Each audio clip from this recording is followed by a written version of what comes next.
If the good truly die young, then the world we actually inhabit, this long gray afternoon of the living, must be populated exclusively by the bad, the mediocre, the malevolent, the professionally grief-stricken, who have perfected the art of outliving everyone else. Mostly writers, politicians, podcast talking heads, and the like. All the worst people in society, especially writers. Welcome to the Atlantic Current. I am Vince Martin, here as always with Tull McAdoo from the Irish Politics newsletter. Tull, the author of that passage. A little bit of bitterness, typical Irish dark humor, as I would say, and some anger over a pretty tragic event that happened in County Kildare last weekend, right? Hello, folks. Welcome to the Atlantic Current. Vincent, I was in the depths of despair writing that. I was in a dark mood. It had rained for the first time in months, and I was staring out the window into the front garden, writing what should have been, something with my usual caustic humour, perhaps. But the country was enveloped in darkness after news from the Sunday night that 5 young teenagers, on a cheap BMW bought off Facebook, they were driving the wrong way, southbound on a northbound carriageway, as you'd say in the United States. They were going the wrong way up a motorway. They had their balaclavas on, headlights cutting through the dark like an invitation to something irreversible, which unfortunately is what happened. 5 sets of parents who were out 5 teenage boys this week. Yeah. Okay. 3 sisters and their nephew, 7-year-old young fellow, heading for Dublin Airport and on their way to a wedding. Alma and Niamh Kinsella and Ella Hendricken in the back with the nephew. They met the BMW head-on, Vincent, and physics is usually indifferent to these kind of things, and the damage was done. 5 teenagers dead at the scene, 4 people from the same family in hospital, 2 of them very critical even at the moment. The wreckage was so devastating that investigators initially thought there was only 4 bodies, Vincent, and it was only later that afternoon when they went to move one of the cars, they found a 5th. Yeah, the pictures jump out of you, particularly the BMW. We're a little bit immune to car crashes in the U.S. because we have so many of them, but even that, by our standards, the amount of damage that was done to that vehicle really is shocking. Now, to say what these guys were doing, the 5 young boys between the age of 14 and 17, I mean, joyriding is maybe too casual a word. Yeah, too cheerful. There's no joy involved, I don't think. Doesn't seem like. Content creation might be something close. Yeah. Right, okay. Darkly so. And these guys were not career criminals in any organised sense. They were opportunists. They were called the Lucky Dip Gang, Vincent. They had no ties to bigger gangs. They were known to Gardaí for the usual catalogue of hit and runs, stealing cars. One fellow was responsible for apparently 80% of car robberies in County Limerick. My word. A population of 200,000 people, and that guy's responsible for 80% of the car robberies. That's, Damn. So they drove the wrong way up the motorway to escape the Gardaí because the Gardaí know and are prohibited from chasing them the wrong way up a motorway. Right. Okay. Because of previous incidents where another 3 career criminals were killed when the Garda was chasing them the wrong way up a motorway. So right. The Gardaí backed off, left them drive the wrong way up a motorway. They smashed into a car, injuring 4 people terribly seriously. And the nation is awash with rage, Vincent. Rage.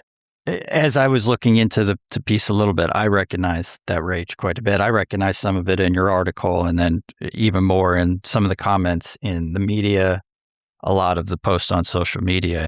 It didn't seem European. There was much more of calls for justice, for vengeance, and it took me a beat to realize what it reminded me of, which is that it reminded me of how we react after school shootings. This kind of combination of anger and impotence leads people to say things that I don't think that they would say about most other crimes, most other events. For, the thing that really jumped out here is how many people were calling for the parents of these boys to go to jail, right? Yes, because there feels like there's a bit of a want there. There's a little bit of disconnect between who allows their 14-year-old boy go joyriding at 3 a.m. on a Sunday night. Of course, and right. It feels very strongly, there's been a massive attack now on the travelling community in Ireland, it should be said, that the blame has been laid squarely at their front door, probably a little bit unfairly.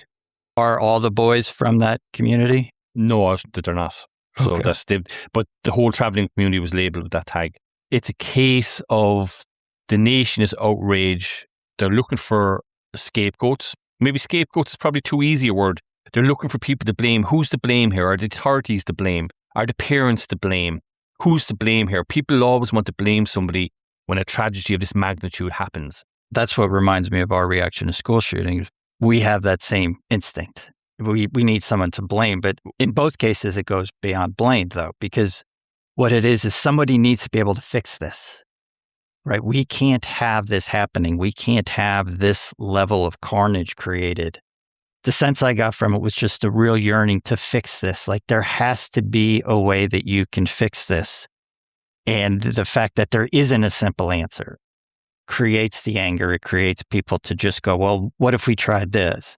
It's the same thing that we have with school shootings. When you see some of the claims and desires that people express after a school shooting, it is often things that they would never support in any other context, but they are desperately trying to fix something because it just seems so awful, so useless, so out of line with what a modern society should have. I will draw the distinction between school shootings in the United States and what these guys were at. Okay? Right. In the United States, when somebody goes in and shoots up a school, they usually get killed themselves, don't they? Quite often. Yeah, I think that's usually the end result there. And the end result here was obviously 5 teenage boys losing their lives also. But the problem here is that these guys were recidivist criminals, Vincent. Right. Okay. 3 of them were out on bail. Okay. I actually posted a video to X of them 2 weeks previously running 2 people over in Carlow Town, and they were out on bail. Yeah. Okay. All 5 of them had come to the attention of Gardaí at some stage. Okay. So this could have been nipped in the bud. This did not have to happen. These children, and they were children, they were under 18 years of age.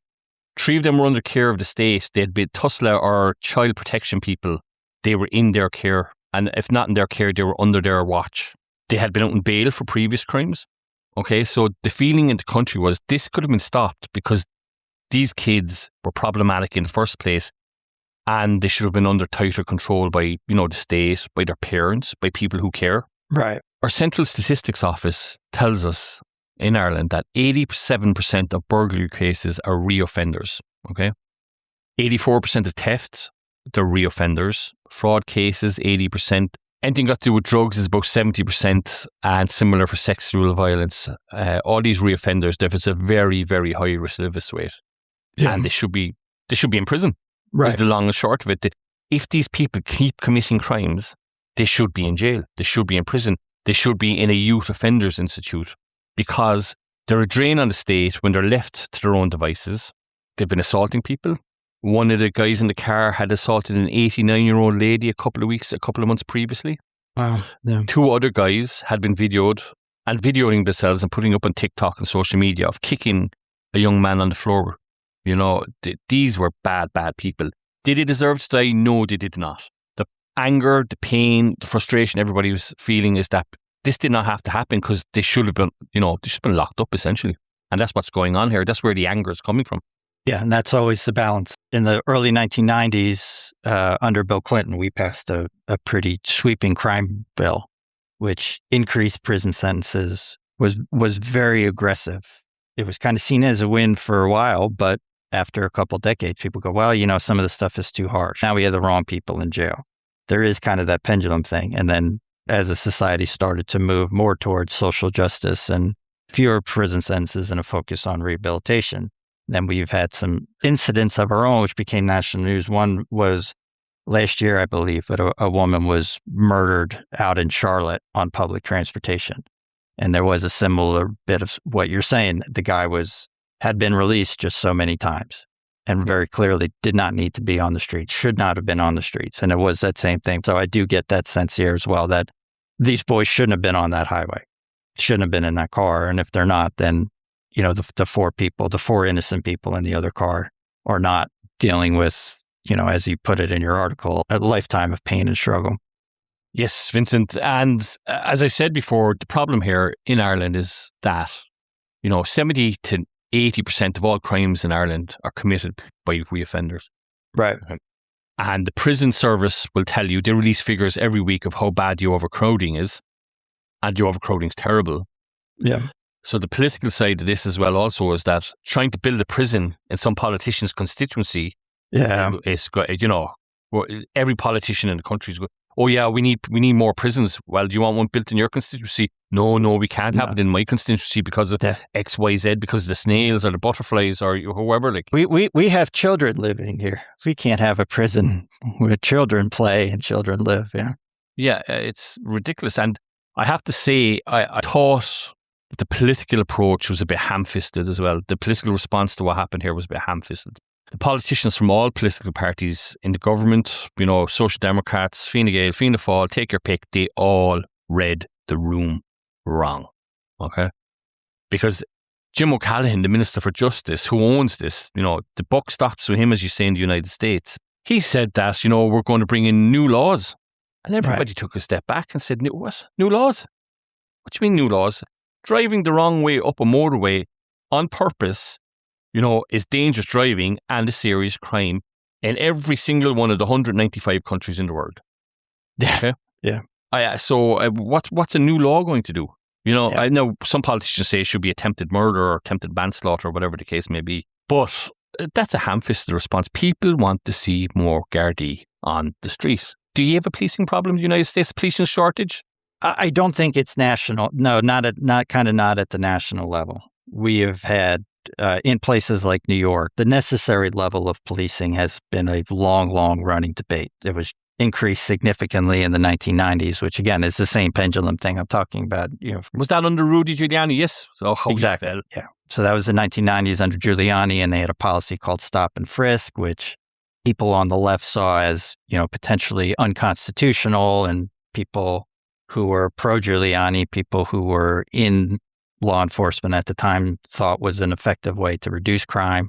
His policies worked. We're still debating over whether Giuliani's policies actually made New York City safer, or if the city was just sort of the beneficiary of broader trends. That's a fascinating debate you can do an entire podcast series on. But we can kind of hire police officers if we need to. As a society, we keep going back and forth on how many that we need. We don't really have a shortage problem, but we do have a political consistency problem, let's put it that way. Right. Okay. We have a serious problem in Ireland, I think, because our population has rose, as we've spoken a few times on the podcast. We're 5.5 million people now, and we haven't expanded our Gardaí in the same manner. I think, it's a couple of thousand above what it was in the 1980s when our population, was 3 million people.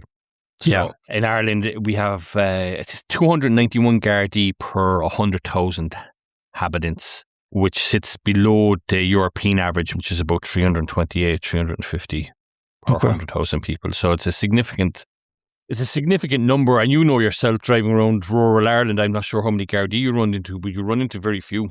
Yeah, I am trying to remember how many I've seen in, we've now spent several months combined in Ireland. Yeah, we don't see them around. Never been stopped by one or anything, no? No, which is stunning considering like how many times we've driven, gotten confused driving, or, just veered across a roundabout because we weren't paying, we got turned around. So yeah, it is actually amazing we haven't been pulled over. But no, I guess I hadn't really thought of that. But yeah, there is not much of a police presence in the way that there would be. Even like Dublin versus New York. In New York City, you do see cops just there, And your police over there, your Gardaí over there, they're armed. Yeah. Which always kind of, it gives me the heebie-jeebies, scares me a little bit, because our police service in Ireland are unarmed. Right. And, they require deft use of language to disarm criminals and to disorient them rather than pointing guns at them.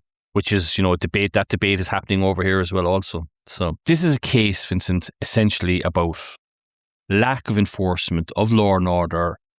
And there's been a sea change in the mood of the population about this, because people are, after this happened, Vincent, okay, only on Thursday evening, last night, somebody was driving the wrong way around down the M50 as well, and they did it on purpose to escape the Gardaí, okay? 7 days previously, there was 8 people hurt in a crash. Same thing, 7 guys in one car smashed into another car driving the wrong way on a motorway also.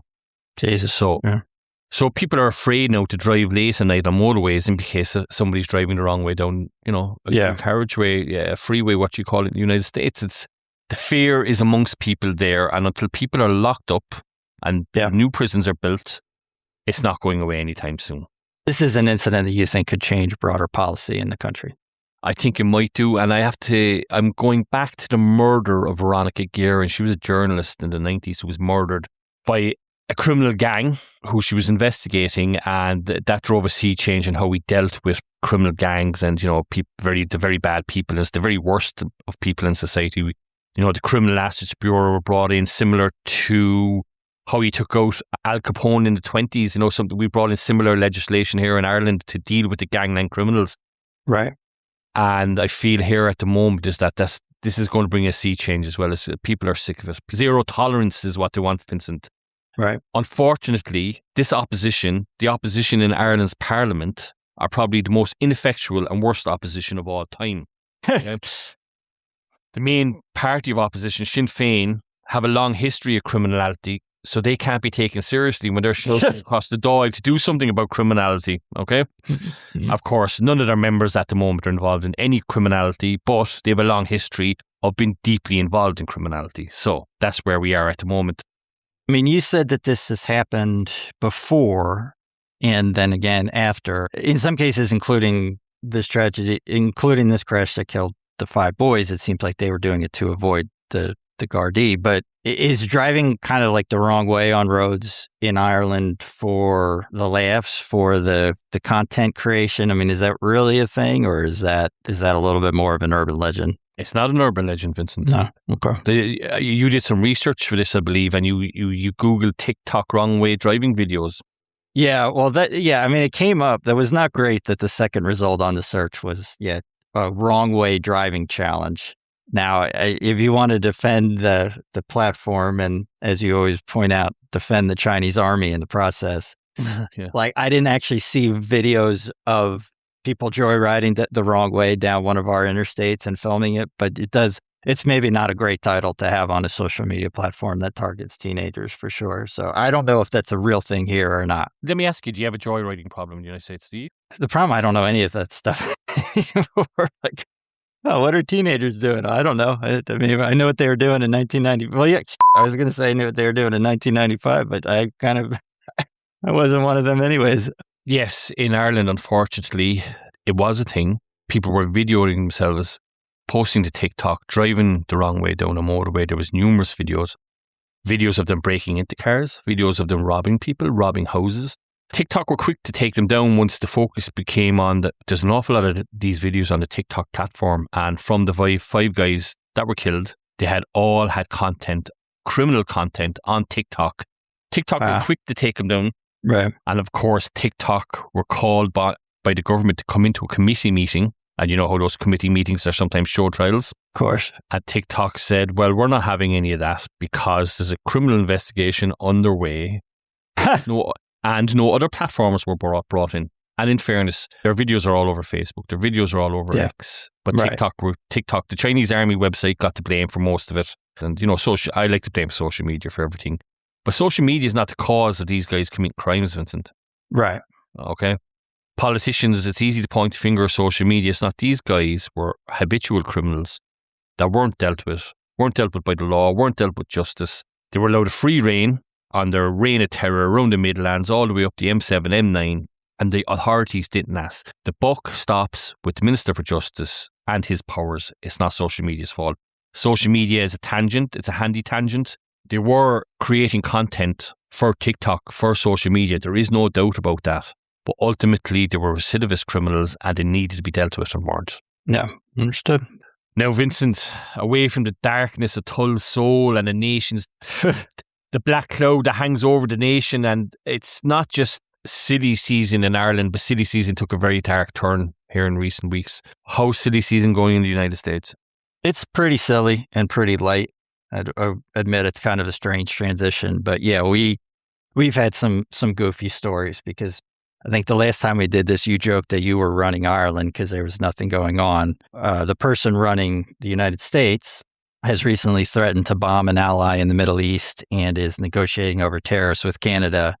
And like even cable news at this point can't cover this with a straight face. Like they can't come out, in the middle of August and pretend that this is news that we need to discuss when this is Like literally the eighth time he is, at least in 6 months, he has threatened to do both those things. So yeah, the focus has been on kind of some silly stories, which we can get into. We can start with the race for the Senate in South Carolina, which you will love, one of the greatest quotes in the history of political debates. This is a Republican primary debate for a special election. This is for the U.S. Senate seat of Lindsey Graham, who we talked about. Yes, right. Yes. Yeah, in episode 60, who passed away suddenly last month. So Darlene Graham, Lindsey Graham's sister, was named to fill the seat on a temporary basis with the enthusiastic and public backing of Donald Trump. This is now a special election to see who takes it. Darlene Graham has got through a 10-person runoff in the primary to make it a 2-person race. One of the people who lost in the primary was our old friend, Mark Sanford. Oh, yes, back from cheating on his wife on the Appalachian Trail, yes. Yeah, back from the Appalachian Trail, yeah. I just wanted to bring that up. That's still probably my favorite thing we've ever done on the pod. So anything Mark Sanford does is going to be covered on this podcast. So I can point out, episode 36, we got a clip on YouTube. Check it out if you haven't seen it. Probably my favorite story we've done. Yes, I like him. He's so eccentric, he could be an Irish politician, Vincent. I know, yeah. It's also one of those scandals where you actually you can enjoy it without feeling too bad. It's just a lighthearted sex scandal. It would be a fun kind of soapy show, but we enjoy talking about it. But she is heads up against a politician named Ralph Norman, who's currently in the U.S. House of Representatives. They are fighting for the Republican primary nomination.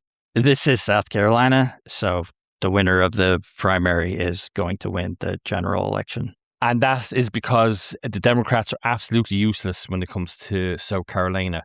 Is this correct? It's that part of the South the Republicans just have a stranglehold. It doesn't matter. There is no Democrat who I don't think who has any real chance of winning a statewide race there. And am I correct in saying the Democrats once had a stranglehold right up to, I suppose, the 60s, 70s, is it? The Democrats controlled the South pretty much, through the 1960s, because, we had this weird flip-flop in the South.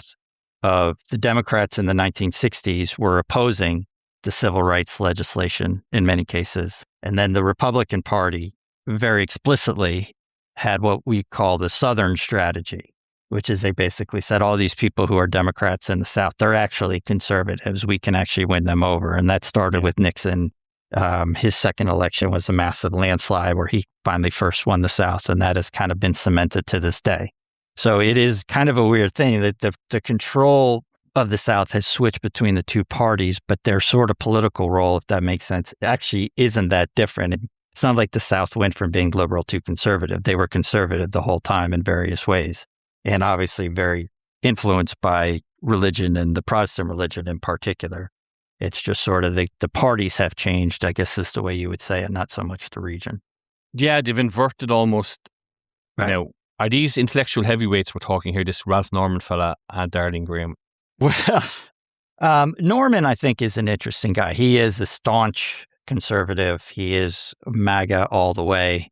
Darlene Graham we'll talk about in a moment, but in terms of intellectual heavyweight, it is a little bit hard to make that case based on what happened on Tuesday night. So she's in a debate with Norman, again, head to head, and Graham was asked, quote, Senator, are Taiwan and the South China Sea national security issues for the United States? She asked for the question to be repeated, which is never a good sign, right? No.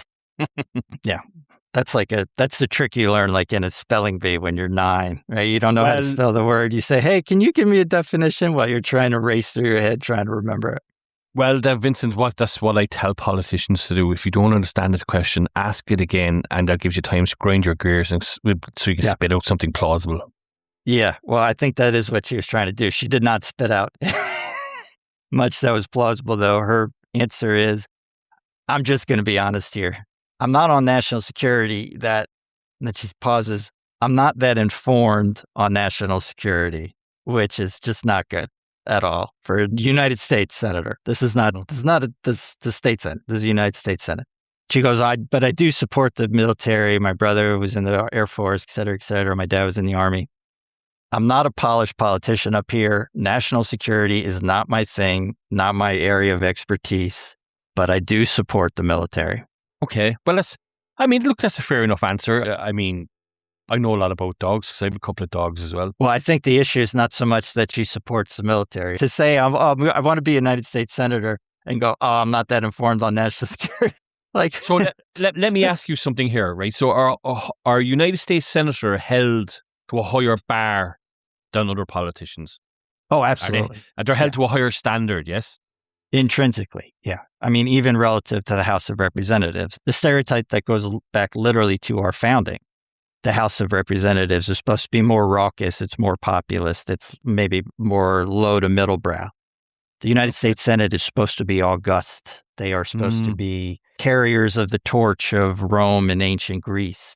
The famous line, which is attributed to George Washington, one of those things, I don't know if it ever actually said it, but the Senate is the cooling saucer, right? You have all the passions of the people and they're reflected in the House. And then the Senate is supposed to be wise, experienced men who funnel those passions into more rational, logical policies. And that's why we didn't even have senators originally were not elected directly by people. That didn't even happen until the early 20th century, right? They were supposed to be elected by the elite, which is always a funny thing of when MAGA people are talking about the founders, in one tweet, and then the next tweet, they're talking about how they're anti-elite. Like, maybe go back and read those Federalist Papers again. Maybe see what James Madison thought about people like you. He was not a fan. No, he wasn't. But what they are doing in the Senate, or what they're trying to do, is they're harking back to, 2,500 years ago in Rome. Yeah. That's the standard they hold themselves up to, even if they don't behave in such a manner. It's very Roman. Yeah. It's very Roman. The American constitutional system is actually quite Roman, I think, in its origins, in its heart, in its what it wants to be and what it's trying to achieve.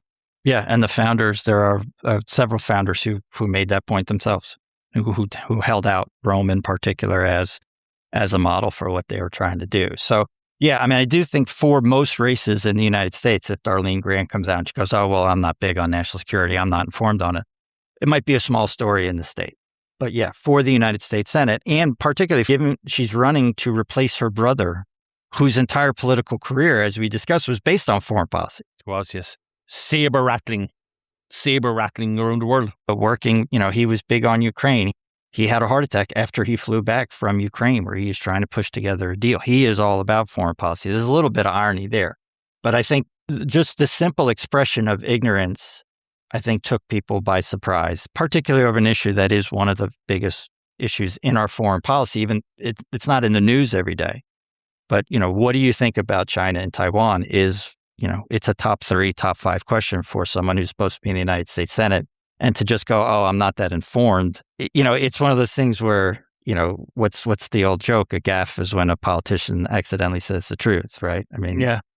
You're not supposed to, at the very least, Darlene, you're not supposed to say that out loud. But she made a bigger gaffe as well also, Vincent, didn't she? She is from South Carolina, yes? She's not a carpetbagger from, Wisconsin or North Carolina. She's not some interloper, just arriving in with the imprimatur of Trump. She's from South Carolina, yes? True blue all the way. I believe she's lived every day of her life in South Carolina. I could be wrong, but I'm pretty sure that's correct, yeah.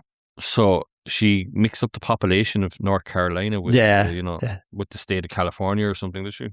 Yeah, she said there's 50 million people in South Carolina. I'm willing to give her a little bit more benefit of the doubt on that she could have just misspoke. I mean, you do have to give her a little bit of credit. Like, I can't imagine how nerve-wracking it is. I believe she's 63 years old to just have never done any of this. And then all of a sudden they're like, hey, yeah, go out, go debate this guy who's been a politician for a decade on television in August when no one has anything else to do. And every word you say is going to be under a microscope. I do have actually a little bit of sympathy for her. It is a bizarre, I think, experience that she has to be going through, even setting aside the fact that she's only doing it because her brother, who she, by all accounts, adored, tremendously, passed away. So that one was silly. That was, I'll give her some slack on that. But just, she is actually in the Senate right now. So when you go, oh, I'm not informed on national security. Yeah, well, that's kind of a problem there. I'm touched by your empathy for her, Vincent. I really am. And I struggle with empathy for politicians. But what's the population of South Carolina? I think it's 5.5 million. It's about the same as Right. you guys, actually. Yeah. All right. She's 10 times out Yeah. there. That's a big. Well, I think So that's it the could have thing. been I a think slip of the tongue. Yeah. She right. mixed up her Yeah, points. it's a decimal point error. Yeah. I think it's actually like more explainable if she said it was like 13 million. And everyone would be like, well, where'd you get 13 million? Like, I mean, we do a podcast. We have said, things like saying 50 and when you want to say 5 or things like that. Yeah, Yes, so and we can edit. We have the luxury of editing them out. Yeah, exactly. Let me ask you for this, Vincent. I love a good poll. Who's winning between Darlene and Norman? I'm not sure if they've done a head-to-head poll yet. She got more of the vote in the runoff, but that doesn't really mean much. We've also had a few elections this primary season where polls have just been off by 15, 20 points. I'm not sure exactly what's going on. I think it's just sort of a weird time. And I think pollsters are having a really hard time getting a hold of people. They talk about this every year. It gets worse and worse. We don't have landlines anymore. Yes. So there are entire swaths of people where they basically are trying to reach someone who's 24 and somebody who's 24, like they actually don't even speak on telephones anymore.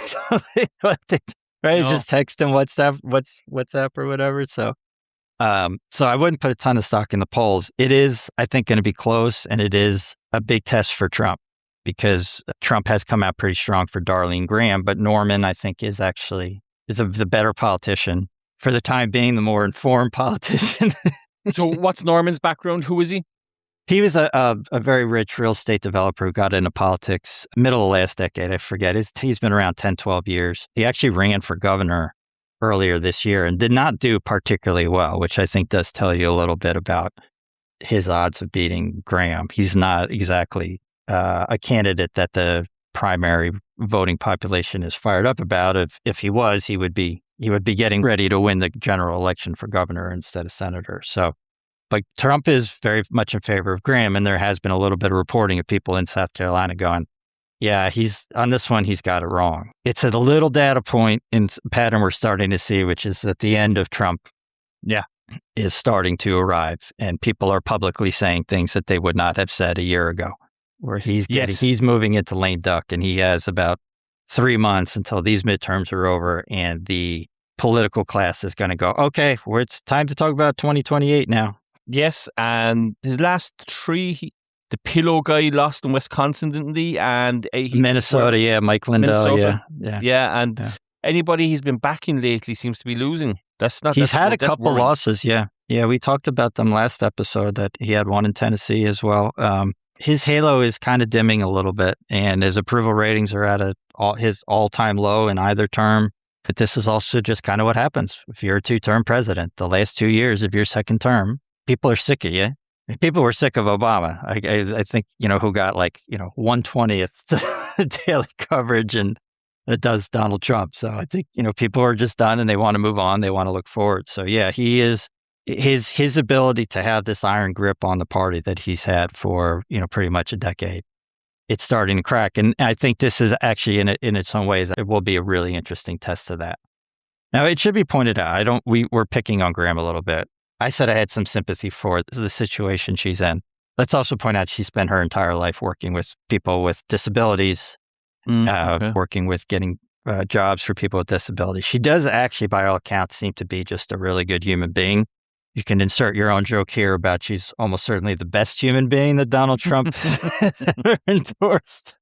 Although I'm not sure how stiff the competition is. So I actually, all else equal, I actually would hope that she wins, but I would also hope that somebody in DC has put some briefing books together and kind of given her a crash course on the things that really matter. You've redeemed her in my eyes, Vincent, because she does sound like a very good person, in fairness. And I like a bleeding heart. Let's talk about Natalie Harp, Vincent, because I got very bad vibes reading these articles. Times article.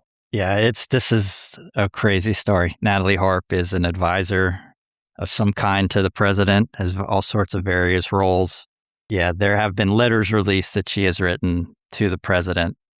And an increasing number of stories told about her devotion to Donald Trump.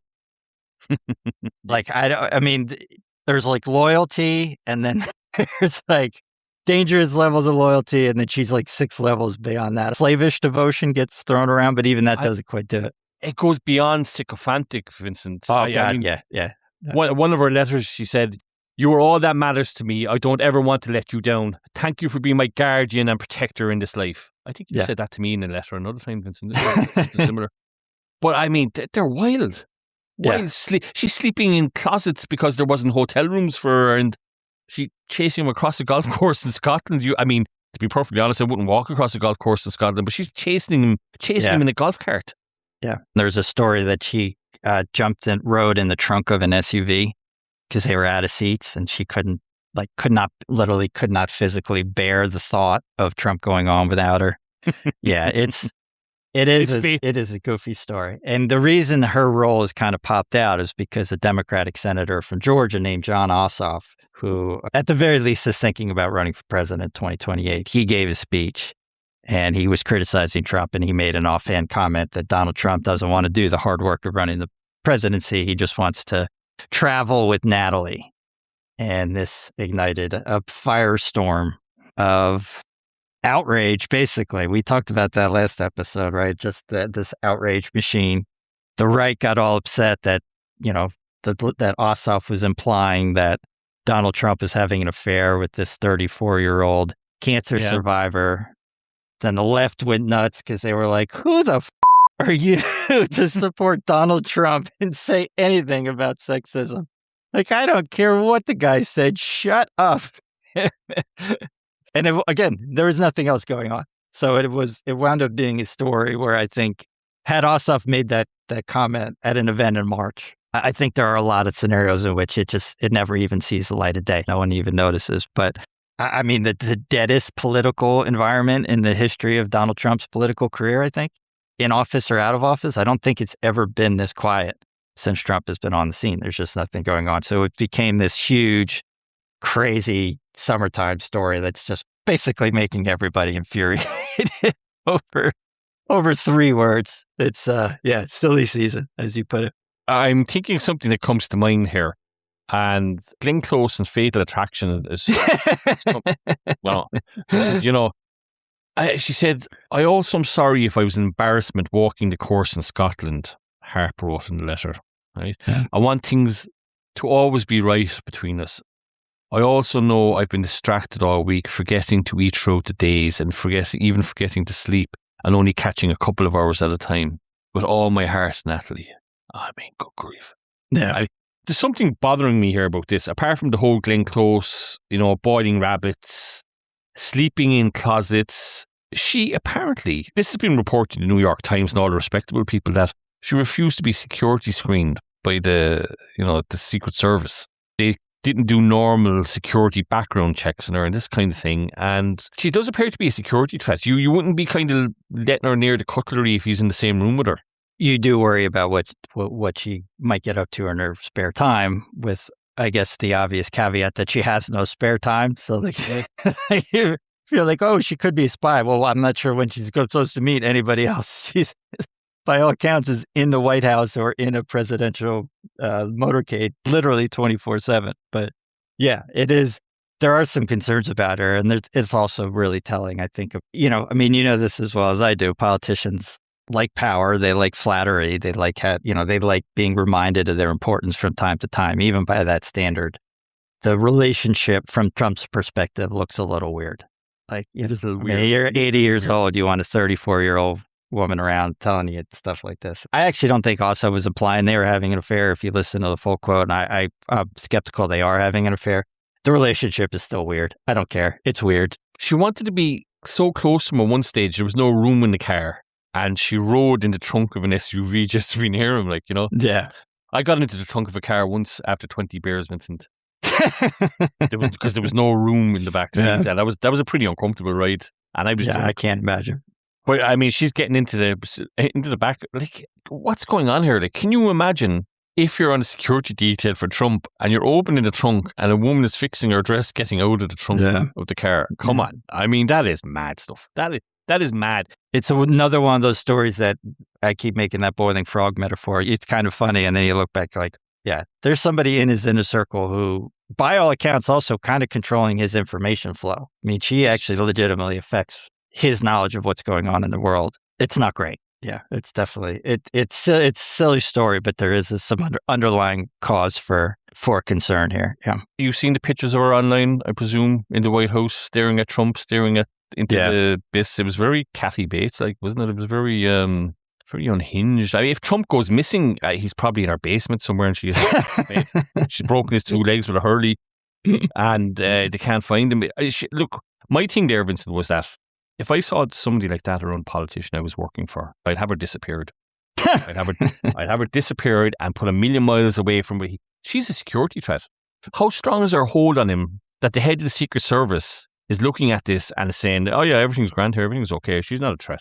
Yeah, or that the chief of staff, Susie Wiles, is content having her remain in a pretty significant role. You know, she's printing out the stuff that he reads to get a sense of what's going on in the world and all those things. Yeah.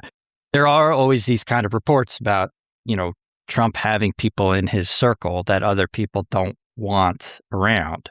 Because and they're other mad, people Vincent. are worried. Because they're mental, Vincent. Right, because, yeah. One flew over the cuckoo's nest wouldn't be a strong enough, secure facility for them. Of course, yeah.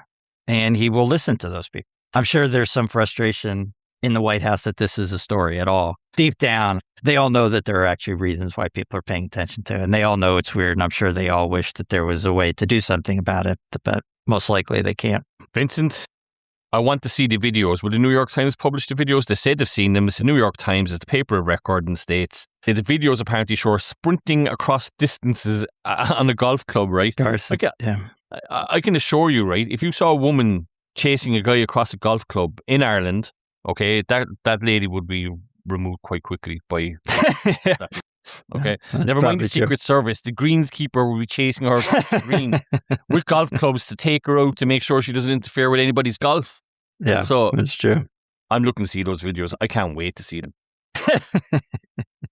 Well, I think the fact that those videos exist sort of proved my point. You have to imagine they were taken by somebody who was taking them precisely to just point out how crazy she was. It could very well have been someone on Trump's team who then leaked them in a desperate bid to make somebody understand what the hell's going on here. But it's been the biggest story here for a while. And I think the fact that it is such a big story actually tells you what's going on, which is just not much.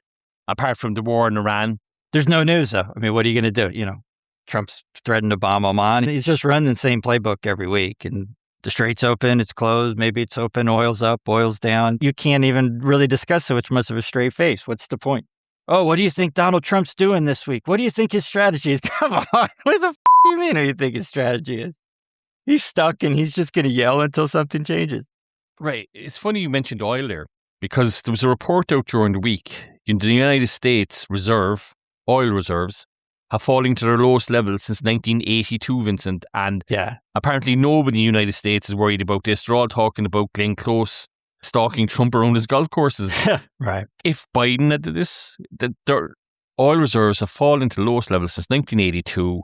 And it was picked up on some financial markets and stuff like that. But apart from that, nobody in the United States is talking about it. And it's a pretty big bloody deal. It's part of a global trend that explains why oil prices haven't soared the way that people expect them to, which is that everyone has pulled down their reserves. Everybody has taken out of inventory basically to cover the shortfall that the war in Iran has created, which is why oil has not gone to $150 or $200 a barrel like some people predicted. And that includes the U.S. using our reserves. But the reason it's not huge news yet is that I think there's still a path for us to refill the reserve out of domestic production, assuming that does start to spike. But what you are looking at a scenario where the experts are right eventually. If everybody's out of reserves and we don't get oil back flowing out of the Middle East, then you wind up with a thing where you really do have shortages and kind of a lot of the worst case scenarios that people were talking about in March and April start playing out. You started to say there, if Biden had done that.